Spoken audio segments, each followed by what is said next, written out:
slide, the second slide.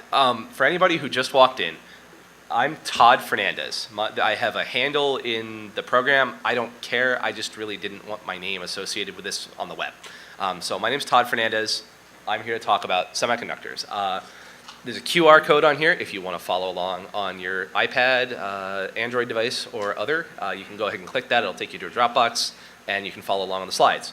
So I called it inseparable from magic. That's I'm an engineer. I kind of find the term magic a little bit insulting when people refer to my work or the work of other engineers, because it's not magic. It's sweat and blood and mental stability that goes into these things to make them work. I use the term inseparable from magic because from working in the industry, I can tell you that's a fairly standard response.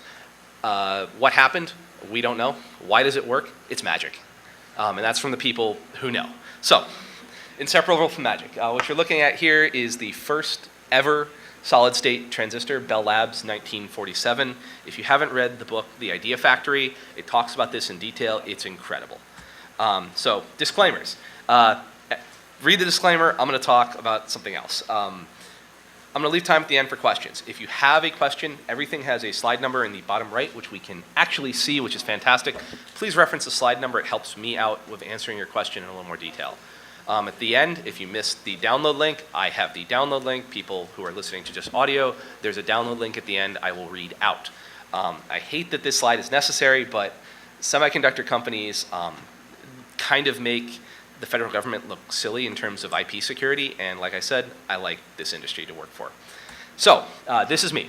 I have a degree in mechanical engineering. I've worked in 4 different fabs. I've worked in a wide range of weird things from microlithography to micrometrology to thin films deposition to what we call yield analysis. I've worked in a range of things from academic research to development to production. That's me at work. So, I blurred out my badge. I shouldn't have that picture. That's a good story. So, what are we talking about? Let's do a little statistics first. This is a human hair, scaled up. 40 micron diameter human hair, that's a fairly average human hair. In 1971, Intel released the Intel 4004. That was a 10 micron device line size. So that's a scaled 10 micron. That's in 1971. Here's 1990. 800 nanometers. Here's 2000, 130 nanometers. Can everybody see that dot? If you can't see that dot, raise your hand. Okay, there's a dot there. That's 2010, 2 years ago. 32 nanometer is in relation to a human hair. I did the math at one point. You can put something like a gigabyte of information nowadays. You could store a gigabyte in a human hair with modern transistor technology. So this is the basics. Do we know how a transistor works? So from a semiconductor solid-state physics standpoint, there are 6 major parts to a transistor. You have a substrate. That is the silicon wafer, the background, kind of the bottom of it. That's what everything is built on top of. You have a source and a drain. Those are effectively, think of them as the terminals. They're where you plug in the wires. One's positive, one's negative. What we do is we put impurities, dopants, things like phosphorus, arsenic, other stuff, I'm just going to say other stuff, into the surface of the wafer, changing the electrical characteristics of it so that we can make it more or less electrically conductive, electrically resistive, things like that. On the top, we have a gate insulator. That insulates the gate material, which is where we flow the current that is the on and off switch, from the body of the transistor here, okay? The last thing on top is the gate itself. What happens in a transistor is we flow electricity through the gate. That generates a field. That enables us to turn the transistor on and off. Okay, so here's what it looks like in practice. This is a research transistor. This is not anything you will ever see in manufacturing. So what you're seeing here are electrical test pads so that anyone who wants can connect to the transistor. So that kicks down into contacts, which are where they actually access things, a source, a drain, and a gate. So if we add power to this with an electrical bias across these two, adding power here connects these two. All right? So here's how it looks in, I guess, Microsoft Art. As we apply a positive voltage, we begin to form what's called a pinched channel. That's electricity beginning to flow across the transistor. as we continue to turn it more and more on and off become relative, which is fun. This is what happens. We actually begin to fully form an on transistor. The parlance that is used in the industry is electrons and holes. So electrons go this way. Electron holes, or the absence of electrons, go that way. We don't talk about, if you think back to high school chemistry, you remember valence electrons. A lot of materials have either 1 or 2 elements in their outer valence. A lot of materials have 1 or 2 holes in their outer valence. We deal in trading electrons for holes as they move across. That's how we create kind of flow. So, first thing that's going to break your mind, transistors are not digital. So we make digital logic circuits out of them, but they're not digital. This is what the electronic response curve of a transistor looks like.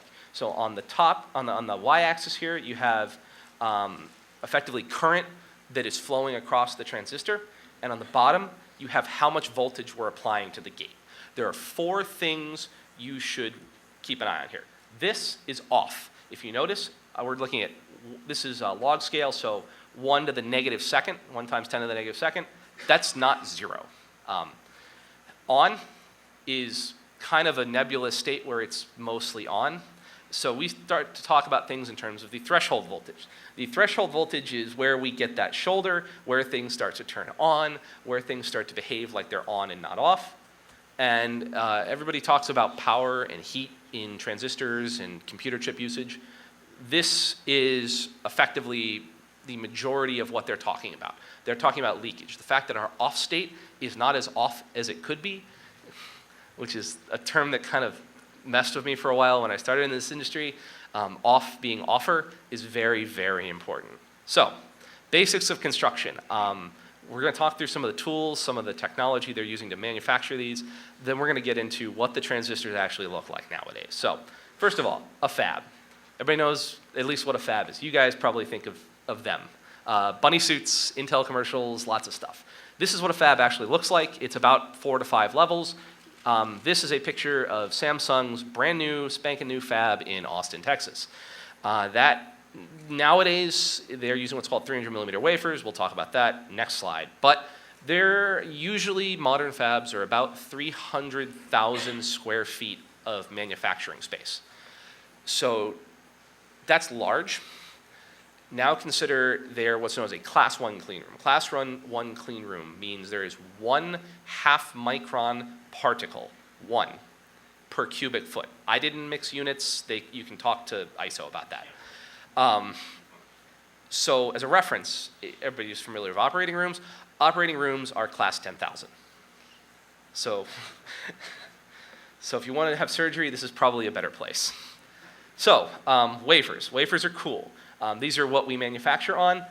They are pulled. They are actually a single crystal. Everybody think back to crystals and science and chemistry. If I were to take this is an ingot. They grow them like this in a furnace like this using something called this is Kralski. I can never pronounce this word. Process. It's on Wiki. Look it up. They make ingots. We make ingots that are literally a single crystal, and then we slice them into individual wafers. That ingot, if I could look at it on a molecular scale from a atomic standpoint, I could take it, I could turn it on end, cut off the front, cut off the back, and look through a hole between all of the atoms from the front to the back. They all line up perfectly. That's very important because it's the only way they can make the process work. Contamination levels, about 0.1 parts per billion is the acceptable higher limit. 2011 earthquake in Japan cut worldwide wafer production by 25%, scared the heck out of everyone. Reason is, that's a big furnace that melts silicon.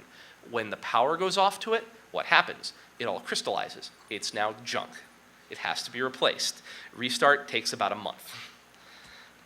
So wafer size, everybody's probably thinking, so we make these in circles? Yeah, we make them in circles. This is like 1955 1-inch wafers. So dime nickel size, right? Nowadays, anybody uses 12-inch wafers. It's about the size of a dinner plate. We're doing 22 nanometer feature size on something the size of a dinner plate. with as darn close to 100% accuracy as we could. There's a initiative called the Global 450 Initiative up in Albany. They're making 450 millimeter technology work. So this is a 12-inch wafer. If anyone wants to know what 12-inch wafer is, put your thumbs together. This is the diameter outside of your fist. This is about 6 inches. Those are 18 inches. That's very, very, very large. Okay, FOUPs, front opening unified pods. I talked about clean rooms. Modern fabs, you don't touch wafers, you don't handle wafers. Even with 2 pairs of gloves on, the salt from the sweat on your skin will contaminate them, they're trashed. FOUPs are, like I said, front opening unified pods. That's where we put the silicon wafers when we manufacture them. They are totally handled automatically by robotics. They are held at sub-class 1. Our clean room, our class 1 clean room, is no longer clean enough to make these things work. If you remember back to the first slide, human hair versus what the device size is, you can see why that kind of happens. It prevents contamination. They also color code them to prevent contamination, intercontamination between wafers at different stages of manufacturing. So, a tool. This is lithography. Lithography is, to a large extent, the core technology of semiconductor manufacturing. I say core because for years and years and years and years and years, it's usually been the technological limiter in terms of making things smaller. I know if anybody in here knows this field, I'm probably stretching it a little bit, but lithography is important. Lithography is photography on a very weird scale. So what happens is we coat the wafer in a thing called photoresist. It's a photoreactive chemical. We then have a pattern, a reticle, a mask, there's interchangeable terms for it, and shine a very, very bright light through it and print it on the wafer. There's 2 pieces of equipment involved in doing modern lithography. A track here, this piece of equipment only handles the photoresist. It coats the wafer. You're talking, they measure these thicknesses in angstroms. An angstrom is 1/10 of a nanometer. And they develop it, they print it, they bake it so that we can replicate that pattern. The other piece is this here. It's called a stepper, it's called a scanner. That's the piece of equipment that actually prints that pattern onto the surface of the wafer. This here, modern one, $35 million. That's not such a big deal with semiconductor factories. 18-month lead time. That's a big deal with semiconductor manufacturers, especially because the lens sets on these, if you think about it, you're printing the same pattern hundreds, if not thousands of times a day.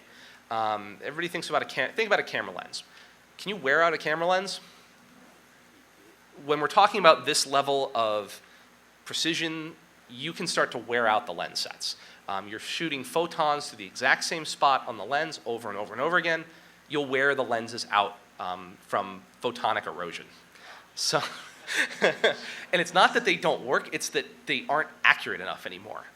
It takes a couple of years. You're starting to see it, though, in people that use 8-inch still. Steppers are wearing out from the lenses are wearing out. Modern technology uses 193 nanometer light. If you've been paying attention, you know we're not making transistors at 193 nanometers, so we're making things smaller than the wavelength of light we're using to print the features. So that makes life hard. That makes lithography weird. We get cool stuff. Lithography technique improvement 1. Optical proximity correction. So if I want to print this L shape on a wafer, you'd think I'd put that L shape on a mask. If I do that, I get that shape. That doesn't work. In some areas it's bigger, it doesn't like internal corners, it doesn't like external corners. This shape sucks. So let's try again. What if I printed that shape? That shape is numerically determined, basically calculated in a supercomputer. They do it on almost every single layer, every single mask, every single device. It prints a shape that looks like that. So overlay here, the kind of tan is the old shape, the gray is the new shape. So that helps us immensely because still we're using light that's bigger than the devices. So next step, anti-reflective coatings. Look at the top. So these are large features used to demonstrate this technique. On the left, this is without the coating. What you're seeing here, you see that pattern, the kind of repeating pattern on the wall? That's the photon oscillating. Yeah. So without the coating, it bounces back in a totally different, it might bounce back, it does its own thing. If we put a coating called anti-reflective, there's lots of different terms. This one's copyrighted, I'm using it anyways. If we put a coating on the bottom, we control the reflection, we play with constructive, destructive interference, we make that. That's an improvement. So this is a big feature. The top one's a big feature. You can see the pattern. This I could still make a device out of. Let's go to the bottom. The bottom is when you make it to a normal device size. This is without. That looks like crap. This is with. That looks like railroad tracks, right? So this is huge enabling technology. The next enabling technology, I'm going to talk about two here at the same time, is equipment advances. What you're seeing here is kind of a couple of pictures about immersion lithography. Have you guys heard of immersion lithography? It's the big thing. Intel's doing this now. Wow. Basically, we're taking advantage of the effect you get when you try and throw a rock at something in a pond. It misses. You get refraction. Water has a very different index of refraction than air. This is our lens. So you can follow the individual beams of light. With air, they're all spread out. With water, we can use water, layer of water between the lens and the wafer, pinch them together. They are better quality control, and using that same 193 nanometer light, we can theoretically, physically make smaller features. Getting this to work took a decade. They've been working on this for years. There's two different kind of theories on how to do it. One of them is dip the entire wafer in water. That's really problematic because you have to move the wafer around. It means you're getting a lot of ripples in the water moves around, and when the water's moving around, you can't print straight through it. So instead, the kind of generally adopted solution is recovered water. It's in a lot of ways worse, but it works. They don't dip the whole wafer. What they do is they have a feed side, what they call liquid supply, and liquid recovery, and they establish a bubble of water between the lens and the wafer on the stage, which moves it from chip to chip continuously. The water, part of the major delay was producing water clean enough to do this, but they do it now. It's incredible. I'm blown away that they actually got this to work. So the other one that you're going to start hearing about in a couple of years, actually there was a press release this week. Intel just invested $1 billion in making this technology work. This is, ASML is another a company that makes these things. EUV. EUV means extreme UV. We're pushing the wavelength of light that we're using to print these down and down and down. The smaller the wavelength of light, the better we can make these features for all the other reasons we talked about.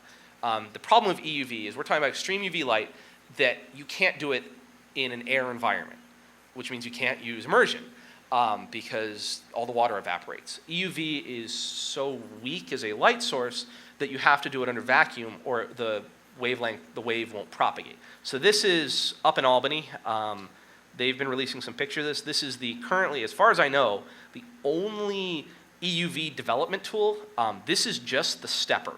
This is the part that does the printing, not the coding. That's a human being. This is the tool. There's one of these right now. So this is what you're going to see in 10 or 15 or hopefully 5 years, because if not, we're in trouble. Ion implantation. So I talked about gates and sources and drains. The sources and the drains are what we use to kind of generate a transistor that behaves the way we want. To do that, we insert dopants, lots of different materials into the surface of the wafer. They used to do it with what they called spin-on glass, and the diffusion effect. You'd spin a contaminant on the top over a layer of lithography, and then you'd bake the wafer, and using the properties of diffusion, the wafer would suck it in. Nowadays, they use ion implantation. Ion implantation is the LHC size down. It is literally a particle accelerator. You take the gas that you want, you put it in here, you run it through a particle accelerator, and then you shoot it and embed it atom by atom in the surface of the wafer. Materials for this include gasified arsenic, xylene, which was initially, the story that was told to me was xylene was developed as a nerve gas. Now we use it in semiconductors. The wafer's at about 400 degrees C, and these things use permanent magnets that are very large and run at about 400 amps. The people who work on these are weird. The people in the fab who don't work on these stay far away.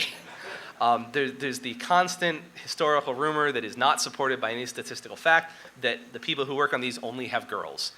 They've disproven that. Nobody believes them. So chemical vapor deposition. If I want to put a layer on the surface of a wafer that's very controlled, how do I do it? Chemical vapor deposition is one of the three ways to do it. Physical vapor deposition is another. That's starting to go away because it's imprecise. And imprecise is a relative term. So chemical vapor deposition, I have usually an argon curtain, an argon isolation gas, or something inert. You could theoretically use xenon, neon, it doesn't matter, anything from the far right end of the periodic table. Then we start flowing other gases. We might flow, you know what, I'm not even going to say that. You flow two compounded gases that form a chemical reaction. Usually it's a surface limited reaction, so we're doing a chemical reaction on the surface of the wafer that literally causes the layer of what you want to organically grow. Usually it's at temperature. You can control growth rate through temperature. You can control uniformity through temperature. And uniformity, I didn't mention uniformity. We talk about building a 300 millimeter wafer. We can control thickness better in a lot of ways than we need. But you have to control uniformity. If you talk about something that's, we'll say 5 nanometers thick, a layer that's 5 nanometers thick. If it's 5 nanometers thick everywhere on the wafer, you're a happy camper. The transistor will behave the same everywhere. If it's 5 at one point, 4 at another, 3 at another, 6 at another, you have an infinite number of varying different transistors. So uniformity is a big deal. Chemical vapor deposition is very good at uniformity. Something that's better at uniformity is called atomic layer deposition. This is what I think most companies are starting to use now for any thickness and uniformity critical layers. It's basically not dissimilar to the concept of epoxy. It's two parts. You flow one part, one pre-reactant, over the surface of the wafer. Then you evacuate it using a vacuum pump. Then you flow the second. They react. You pump out the byproducts, and you're left with one layer of atoms or molecules on the surface of the wafer. It's incredibly conformal. Conformal is huge because you start to get things that are very tall and very narrow. What you're looking at here is kind of a test structure. So 200 nanometers right here. Let's think about that. We have the exact same thickness up until it pinches all the way around. Chemical vapor deposition really can't do that. Physical vapor deposition really struggles with it. So when we zoom in here, you can see layer by layer by layer by layer. It's really neat. It was developed in the 1960s in Russia. In about 99 or so, they finally started to figure out how to use it, and it started to really come into play. I'm going to say around 2005, 2008, somewhere in that range. The benefits are twofold, like I said. The first is conformality. It's the same thickness throughout the entire length of the layer.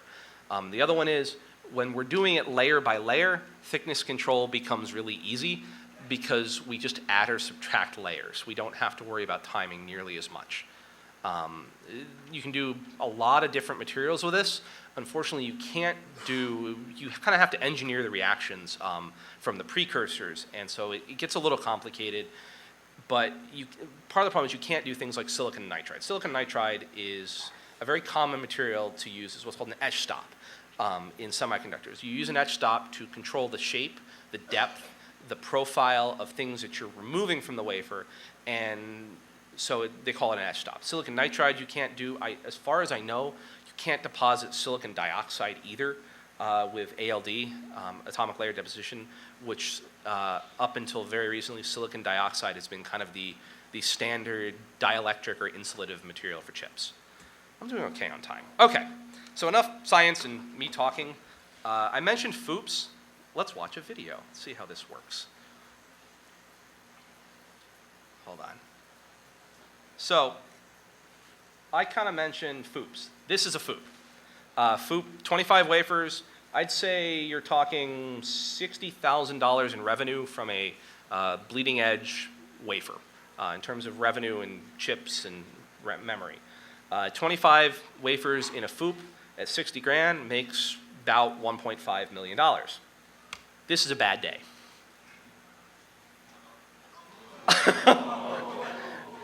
Concept 1, don't do that. Concept 2, from anyone who's worked in a technical field, the radius of blame.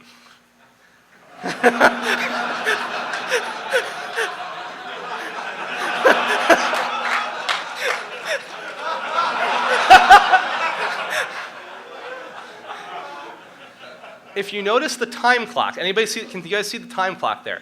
It's 5:30 in the morning. So, what happened here? An engineer's day just got very bad. If he's not up already, the engineer got woken up now. I'm not kidding. And, oh yeah. No cameras. At least one of the places I worked, we had phones. They want to be able to get in touch with you 24/7. When I got my phone, it was a BlackBerry. It had a hole drilled in the back where there used to be a camera. It was. I meant the phone with the guy in the. Yeah, you probably VoIP. They're trying to move away from using radios, which they used to use. Radios will screw up the tools. EM from a radio will shift all of your parametrics. It may even shut down the tool. So what happened there? We mentioned FOUPs and wafer handling and sub class 1. The tool has a robot arm that does all the wafer movements. The robot missed. The reason there was a video camera there, video cameras are not common in fabs. They just aren't. Most likely those weren't real wafers. Those were test wafers, what they call cycling wafers. They were trying to figure out what the handling problem with the tool was. They found it. The robot most likely had a misalignment, and when it tried to put the wafer in, it holds the wafer using vacuum. It hit the FOUP rather than inserting it cleanly. Normally the FOUPs are locked to the tool. If it had been locked to the tool, it would have been worse because the wafer would have broken inside the tool, and making it clean again may not ever happen. It's bad. So what they did there was they unlocked the FOUP so that if that happened, they thought it would probably move or shift or catch the wafer. I doubt they planned that, or they wouldn't have been running it. So that's kind of fun. All right, so the steps. Here's what a modern transistor kind of looks like. So first thing is we have our substrate. We have the substrate here in blue. First step that always happens nowadays is what's called shallow trench or silicon trench isolation. The devices are so small, so close together, so kind of not behaving like we want them to, we can just keep control over them, that they have started to do things where they basically insert an insulator between each device to isolate it. It prevents crosstalk, it prevents leakage, it prevents one transistor from turning on another transistor. So that's the first thing that happens. The second thing that happens is we put down our gate insulator. Here's a part that we know. We had 6 parts. We're going to turn it into a lot more parts. The gate insulator goes down, and it does 2 things. One, it is our gate insulator. It isolates the gate of the transistor from the body of the transistor so we can make it work and not have a short. 2, when we open this up, it self-aligns for us all of the steps we're going to do afterwards. The gate insulator is highly critical, and because of that, they want everything needs to align with it, so they do this step first. Then we deposit our gate. Gate material for years and years and years has been a thing called polysilicon. Hold the question till the end. Thanks, because there's a lot in here I want to get through. It's been polysilicon, which is a different crystalline version of the silicon we use as a substrate. It's more electrically conductive. It's tough, so it can stand up to all of the future processing. That's what they've been using. They're going away from that now. We'll talk about that. We deposit our source and our drain. We dope our source and our drain. So we begin to form with an ion implanter the regions that we want to connect the transistor to that we want to be a transistor. Then we form what's called a spacer. Spacer does a bunch of things. It's not electrically really part of the transistor, but it's absolutely necessary in modern transistors because it contains the gate. It also narrows these openings, which becomes really important when we do what's called our deep source and drain. The initial dopants here were very, very light. Then we do a heavier doping. This allows us to begin to, rather than having a single region for the source and a single region for the drain, you're getting very much towards custom profiling. It's a curve rather than analog versus digital sources and drains is a great way of looking at it. Then we form our salicide. So at some point we have to connect these transistors to the outside world. If you think about a city, the transistor is your house. Everything that goes above it and allows the transistor to talk to the outside world is the streets, the highways. It gets progressively bigger. The salicides, what they do is effectively, they're kind of a mix of usually a metal and silicon. They form I guess a kind of a gap coverage so that we can actually get them to talk. We do it on top of each, the source and the drain, and then on top of the gate. Then we drive the dopants. So we talked about the two different, these are really like 14 different implants to get this the way we want. Then we set them. We heat it up at a very high temperature, over 1,000 degrees C for less than a second, and diffusion happens, and everything moves around, and we end up with very much a profile in here that can channel the locations and the densities of electrons and holes very much exactly where we want them, so we can control things like the leakage, the threshold voltage, things like that.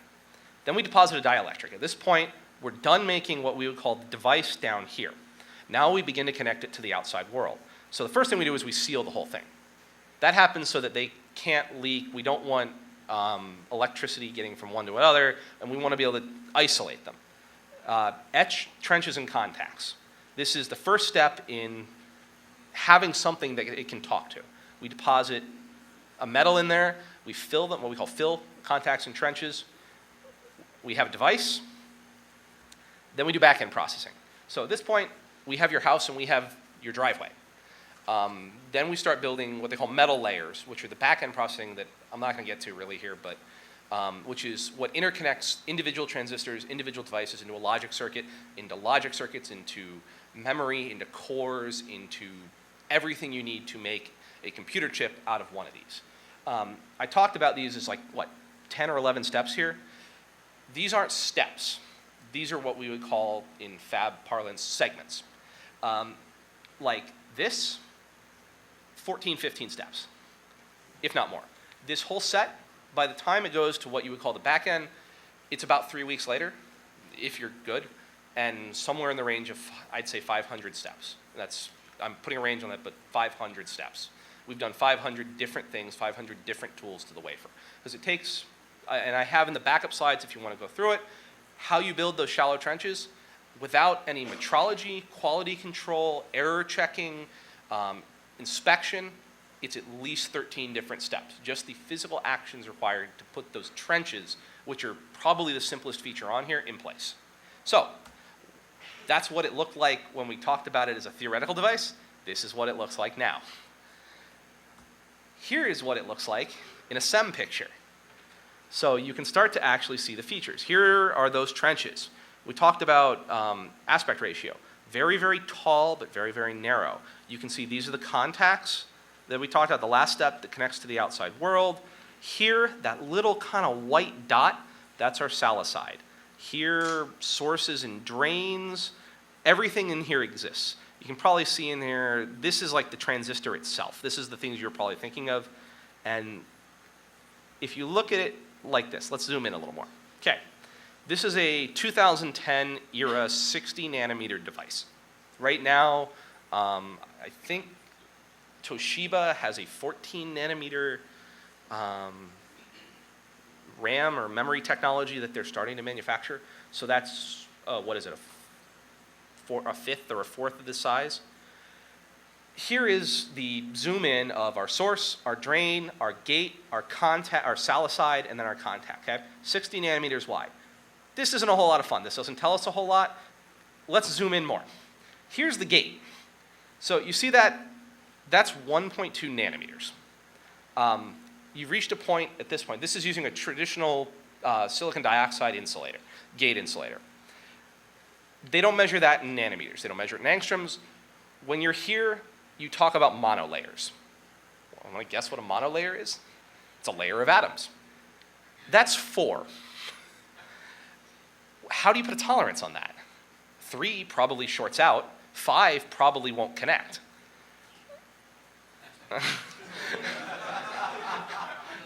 It takes a minute. It takes me a minute to process this stuff, so you guys are fine. The length between the source and the drain, that channel that we talked about, on this device, it's 182 monolayers, 182 atoms between the source and the drain. This device, like I said, 2010, I'm not really sure where this came from. It was in a research paper.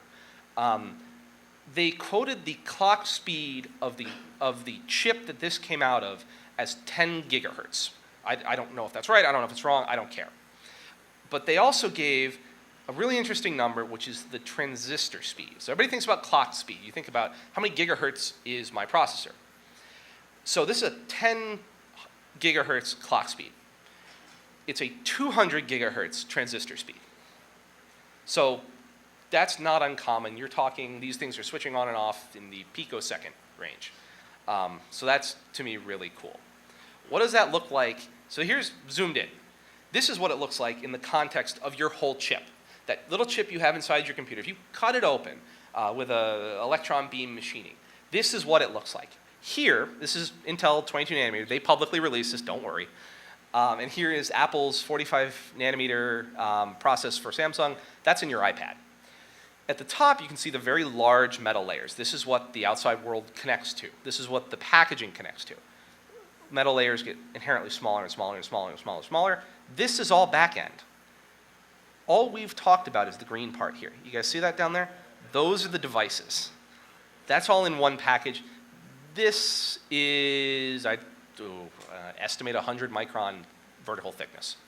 Here's the same thing over here. You can see the contacts there, the tall, narrow things down there. Then you can start to see the individual devices and the parts down there.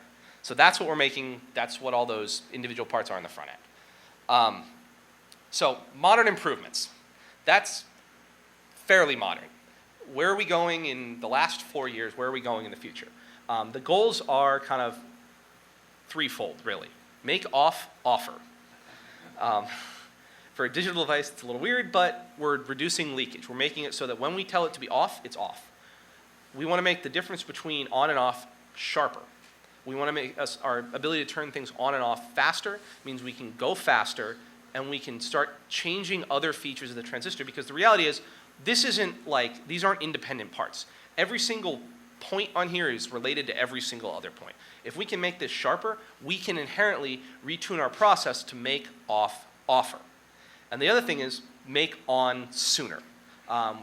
If we can make on and off sharper, if we can make off offer, we can start making on sooner. We bring it down the voltage scale, means we use less power, and we have to ramp that voltage up. Even if it's a picosecond, even if it's half a volt, we have to ramp that voltage up from 0. That takes time. It doesn't take long, but it takes time. So if we can lower our threshold voltages a little bit, we're going to get a faster chip. We're going to use less energy, because energy is cumulative in all that power we take ramping up the voltage. So every change that we make is really to kind of change one of these three things. First one, strained silicon. I forget the year people started doing this. It was like 2004. It's controlling, in a way, the electrical properties of silicon. You deposit a layer on top that is large. So here's our silicon atoms. They're this close together. We deposit something like silicon germanium on top of it, and this is, I guess this picture is kind of upside down. It stretches our silicon out. Depending on the device type, we might want to stretch it out. We might want to push it together. We can use that to control the electromobility of the silicon. We can make things faster. We can make things slower. We can do whatever we want. This is credited with a 35% improvement in transistor speed. One step. This is actually about 40 steps, but one change, one design change, let me say that. Next, so this is strained silicon in practice. So here's our transistor. Strained channel, we put it in there. We spread the silicon atoms out. We've created less traffic. The problem is we have to do other things, because less traffic means it'll leak more. But the ability to have less traffic means we can start doing other things. We also start straining the source and the drain. It allows us to do even more detailed control than, and this is very high level, but very more detailed control than the dopants on how the transistors behave, how the source and the drain behave, what the electrical properties of them are. So, all right, high K metal gate. Have you guys heard of this? Intel pimps this very hard. Other people are doing it as well. It's not just them. So a couple slides ago, I showed a 2010 era transistor with a normal gate. It was four atoms, right? You can't manufacture really thinner than that with any sort of quality control. So the only way to do it is we need it to act electrically like it's thinner, so we make it thicker. We move from silicon dioxide to other materials with different coefficients that allow us to make it thicker while make it electrically act thinner, because it's really just gotten too thin to be practical. So the material changes. Here's what it looks like. Here, silicon substrate, here's our gate, and you can see metal gate, which is the second technology. We'll talk about that in a second. And here's the high K. We had 4 monolayers. You can't even see. There's a lot of monolayers there. There's a lot more. That's good. It's one of the areas where making things bigger makes things better. It's rare in this world. The other one is metal gate. So really these are 2 technologies that kind of got introduced at the same time because of some secondary manufacturing reasons, but the metal gate is, here's your high K dielectric, and you're starting to do different things in here besides polysilicon. The advantage is metal has far lower resistance than the polysilicon. It's more efficient. We can do things faster with lower leakage. The difference is it's very touchy. That deep drive step that I talked about where you're moving dopants around kind of near the end of your manufacturing process will destroy your gate if you're not careful. So you have to be very, very careful. It's very, very fragile. Metal was actually the original material they used back in the 70s and so forth for gates. They got away from it because it had manufacturing issues. They don't have a choice now. They have to go back to it to keep the improvements up with what they want. So here's how it looks. So the gate gets taller, and then this goes from being one step with something stacked on, with a salicide stacked on the top of it to, I don't want to reveal anything, but a lot of different steps, a lot of different materials, because what you're doing is you're engineering an electrical field here by how you stack metals here and how you flow electricity through it. So we can control that field better. We can target that field, and there's been some theoretical research done on basically using antenna theory, where it's normally a field is fairly ubiquitous, fairly circular. FM antennas, they can do directional antennas, interference. They're starting to talk about using that here so that our field goes here and doesn't go here and here. That's hugely beneficial because we can put transistors closer together. So order of operations. Going back to when I kind of went through, these are the steps. The gate insulator was the first thing, right? That doesn't work anymore with a lot of the new technology. The gates are fragile. The high K gates are the high K gate insulators are fragile. The metal gates are fragile. So we build them last now. But we still need that gate there to define our transistor shape. So we move from what they call gate first, which is where we do the gate first, to gate last. What gate last really is in most cases, gate first and then do it again last. So we build a gate, then we remove the gate. So this creates its own problems because those spacers are still there. And this is an over-dramatization of what's going on, but it works. The spacers are still there, but we have nothing here. We might have a little layer of silicon dioxide still in there, but we don't really care. Then we put our high K gate in, then we put our whole gate in. Because we have those spacers there, we have to be very careful of how we fill this. This is where ALD comes in, because otherwise we end up with a big open, what we call a void, a hole inside the gate. That's not good. Doesn't work the same. And we build everything else normally, right? The nice thing is, in some cases, you can get rid of the salicide on top of the gate, which does remove steps. Because it's metal, it's easier to connect to. So, all right, depletion. Up till now, we've talked about building things on our nice blue, I don't know why silicon is blue, but it's blue, substrate. The problem is all of that energy, all those electrons can leak around in there because silicon is a semiconductor. It's not really electrically conductive, but it's not really insulative either. It's kind of in the middle. We take advantage of that. When we start to have problems with things leaking all over the place, though, we want something to build on that is more electrically resistive. We want to totally customize everything about this transistor. Silicon wafer isn't a good starting point. So first thing we do, we put a nice layer of dielectric down. We just say, to heck with this wafer, or we might even change out the entire wafer. Say, we're not going to use silicon anymore, we're going to use something else. Quartz is one of the ones that's been proposed. Then we put our own substrate. Then we put our own semiconducting material down. So at this point, we've just replicated the work of the wafer, but in a much, much more controlled fashion. This is the exact thickness that we want. It's the exact material that we want. We can dope it the way we want. We have exactly what we want for a starting point. Then we do our normal isolation trenches. So at this point, I now have almost a Faraday cage, in effect. It's not a Faraday cage, but it kind of is, where I can build my transistor. It's isolated on all three sides. I don't just have the side isolation like I do now. I've isolated the bottom two. Electrons can't escape out the bottom. Then everything else is the same. It's just compressed. It's a lot smaller area. We can control it a lot more. Ends up with the same transistor sitting on top of a nice piece of insulative material.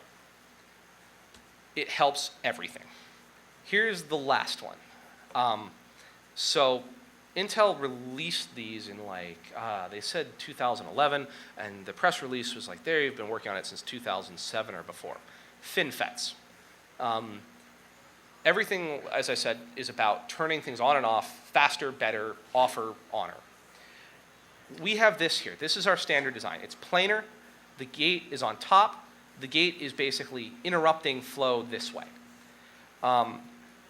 If you think about a lens on a camera. Everybody familiar with camera lenses? You have your aperture.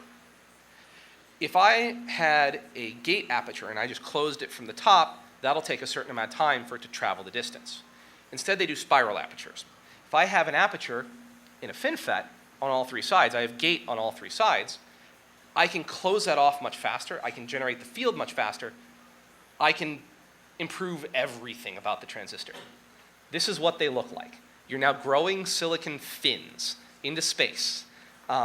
What you're seeing here is they're actually starting to, rather than building one transistor, they're building one transistor that so let me start over. They used to use different size transistors, different size planar transistors for different amounts of power, different voltages, things like that.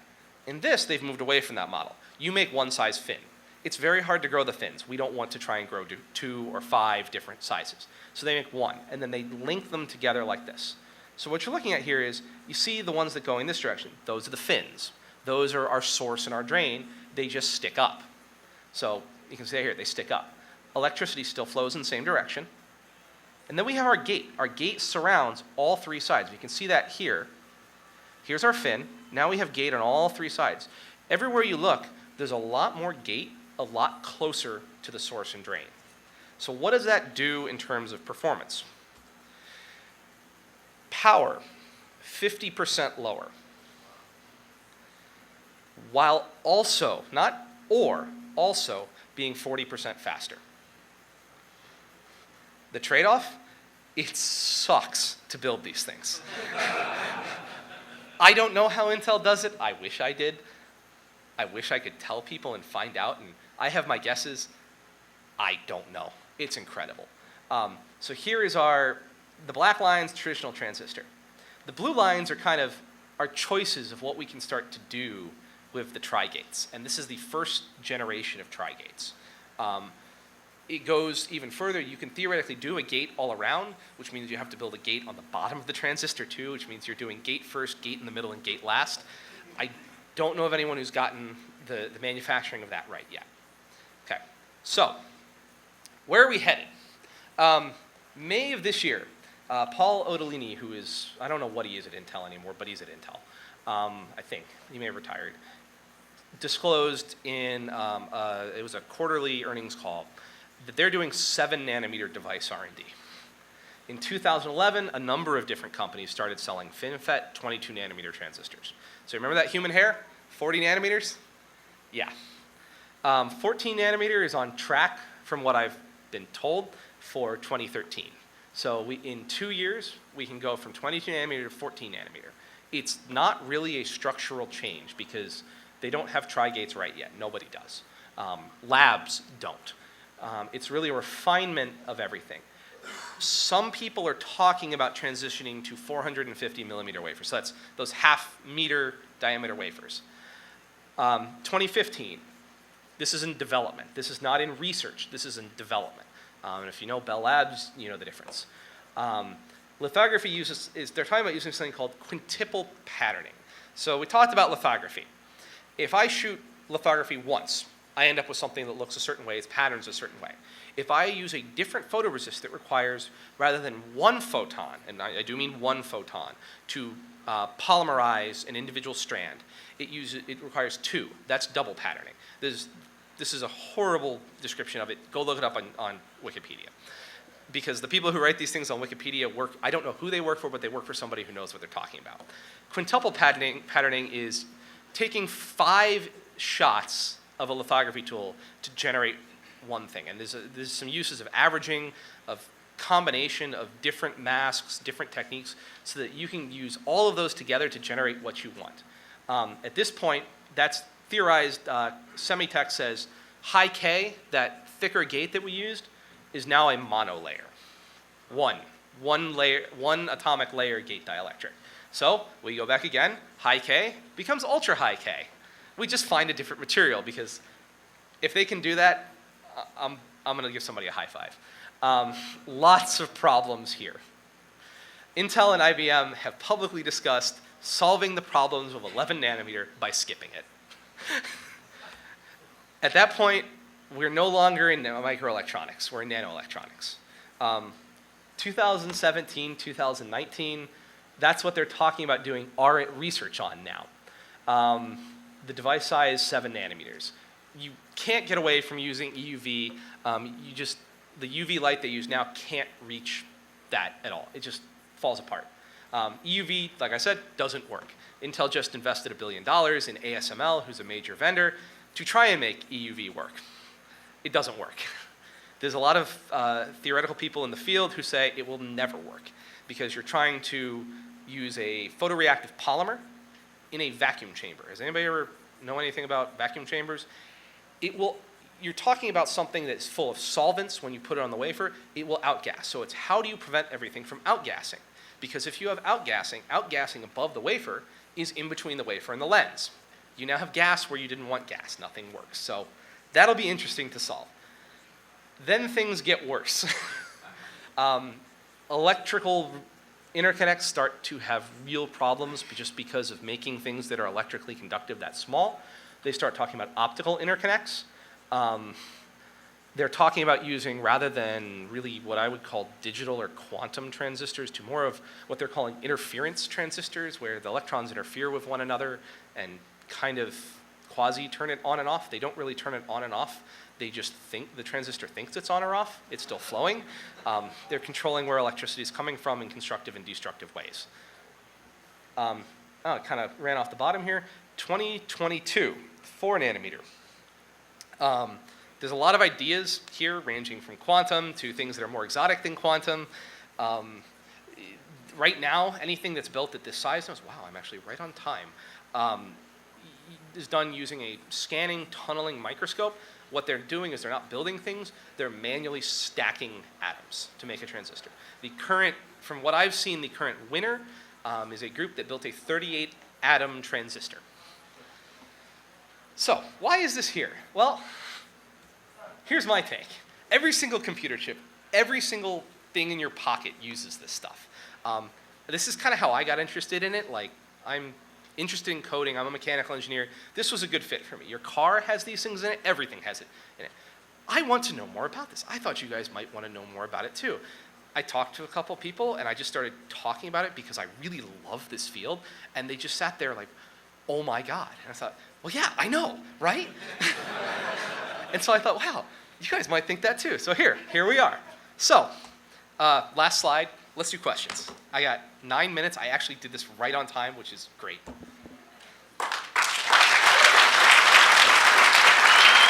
Question. What's your take on Moore's Law going forward? I have my Moore's Law t-shirt on. Okay. That's the wrong question to ask. I'm sorry. No, Moore's Law isn't just about size. It's about density. There's a lot of things that go into density beyond just how small we can manufacture something. But it's not just about density either, it's about price. As these things mature, they do get cheaper. Moore's Law has got, I'd say, a decade left in it before it becomes a problem, and that's more going to be cost-driven than anything else. So, other questions?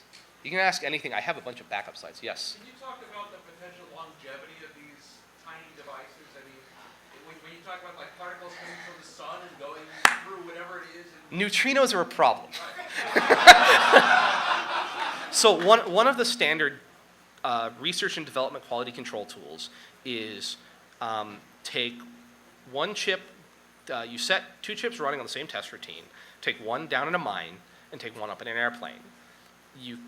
That used to be a problem. They've just kind of, everybody has taken the approach of it's a problem. We'll deal with it with software. We'll deal with it with error checking and circuit design. Because if you look at the statistics of those neutrino collisions, it happens, it does happen, but if it's not going to the odds of it happening in the same place in two different parts of the chip at the same time are highly, highly unlikely. There was another thing I wanted to say, and I don't remember, so I'm sorry. Others? Yes?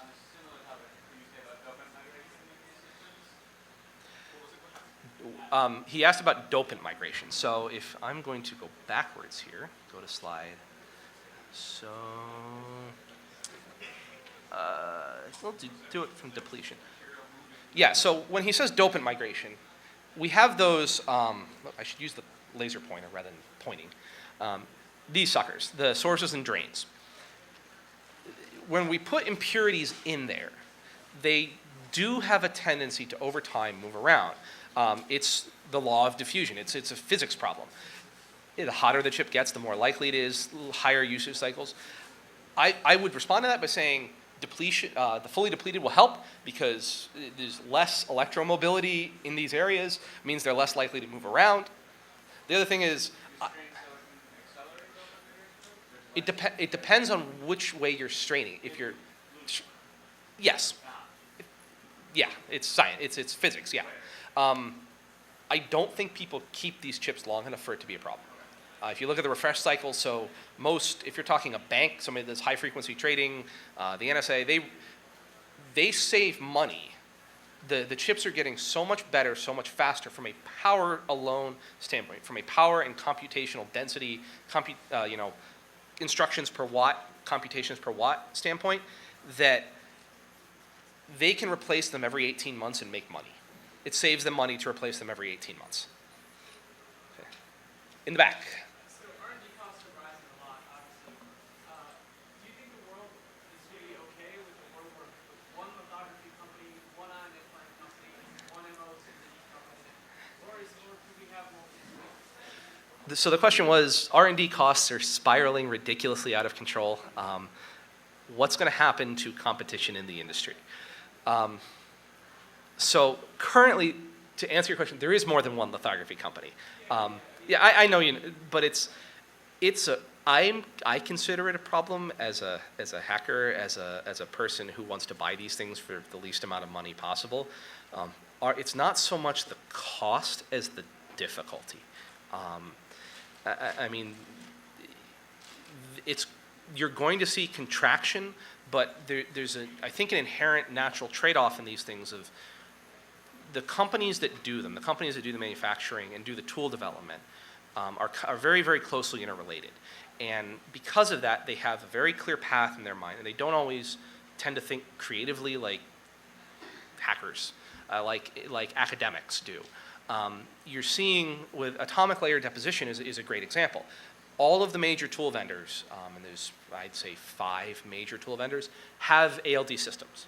There's also sprung up a lot of smaller companies that have incredible ALD tools because that's all they do.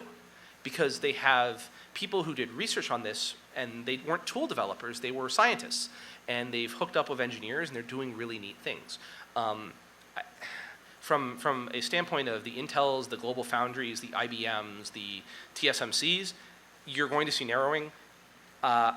The industry itself, though, at least outside of, I'm going to say outside of logic, is fairly competitive, and that will, I think, keep prices down. But I'm not a business guy. I'm not an economicist.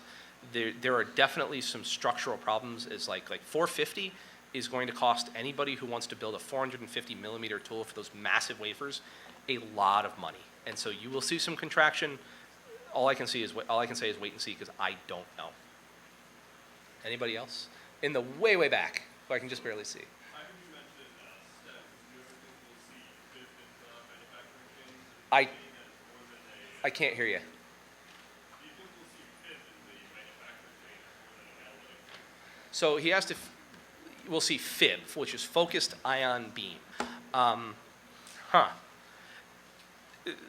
The physics right now, the theory right now says we almost have to.